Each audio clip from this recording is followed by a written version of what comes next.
दोस्तों, मेरा चैनल कथा भक्ति सागर में आप लोग का स्वागत है। आज हम अश्विनी मास के कृष्ण पक्ष की एकादशी इंदिरा एकादशी की कथा सुनेंगे। अश्विनी मास के कृष्ण पक्ष की एकादशी का नाम इंदिरा है। इस एकादशी का व्रत करने से समस्त पाप नष्ट हो जाते हैं।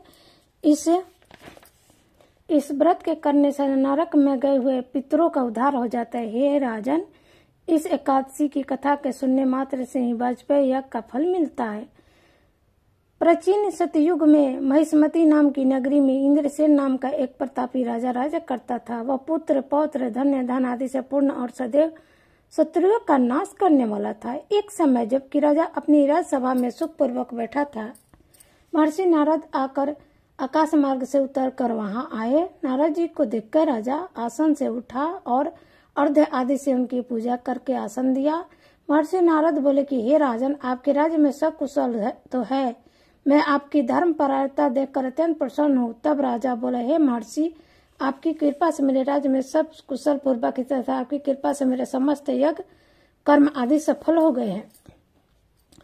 हे देव, आपकी क्या आज्ञा है? इस पर नारद जी बोले कि हे राजन, मुझे एक महान आश्चर्य हो रहा है कि एक समय जब मैं ब्रह्मालोक से यमलोक गया था, उस समय यमराज की सभा के मध्य में तुम्हारे पिता को बैठा देखा था। तुम्हारा पिता महान ज्ञानी दानी तथा धर्मात्मा थे। वह एकादशी के व्रत के बिगड़ जाने से यमलोक को चले गए हैं। तुम्हारे पिता ने मुझसे तुम्हारे लिए एक समाचार भेजा है कि आप मेरे पुत्र के पास जाए। मेरे पुत्र का नाम इंद्रसेन है, जो कि महिष्मती नाम की नगरी में राज्य करता है।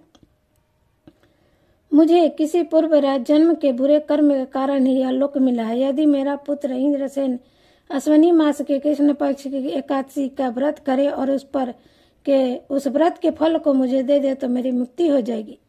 इस लोक से छुटकर मैं स्वर्ग लोक में वास कर जाऊंगा। जब राजा ने महर्षि नारद जी से पिता के ऐसे दुखमय वाक्यों को सुना तो उसे महान दुख हुआ और इंदिरा एकादशी के व्रत की विधि पूछने लगा। हे नारद जी, आप मुझे इस एकादशी के व्रत की विधि बतलाई। इस पर नारद जी बोले कि हे राजन, अश्विनी मास की कृष्ण पक्ष की दशमी के दिन प्रातः काल श्रद्धा सहित स्नान करना चाहिए। इसके पश्चात दोपहर को भी स्नान करना चाहिए। उस समय जल से निकलकर सदापूर्वक पितरों का श्राद्ध करे और उस दिन एक समय भोजन करे तथा रात्रि को पृथ्वी पर शयन करे।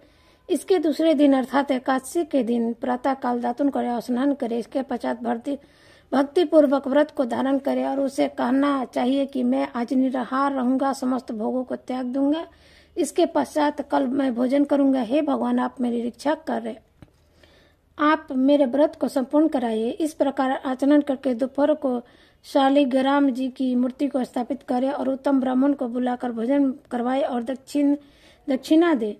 भोजन में से कुछ हिस्से को गौ माता को दे। विष्णु भगवान की धूप दीप नैवेद्य आदि से पूजा करे। रात्रि को जागरण करे। इसके उपरांत द्वादशी के दिन मौन होकर बंधु बांधवों सहित भोजन करे। हे राजन, यह इंदिरा एकादशी के व्रत की विधि है। यदि तुम आलस्य रहित होकर इस एकादशी के व्रत को करोगे तो तुम्हारे पिताजी अवश्य स्वर्ग में जाएंगे। महर्षि नारद राजा को यह उपदेश देकर अत्यंत ध्यान हो गए। राजा ने इंदिरा एकादशी के आने पर उसका विधि पूर्वक व्रत किया।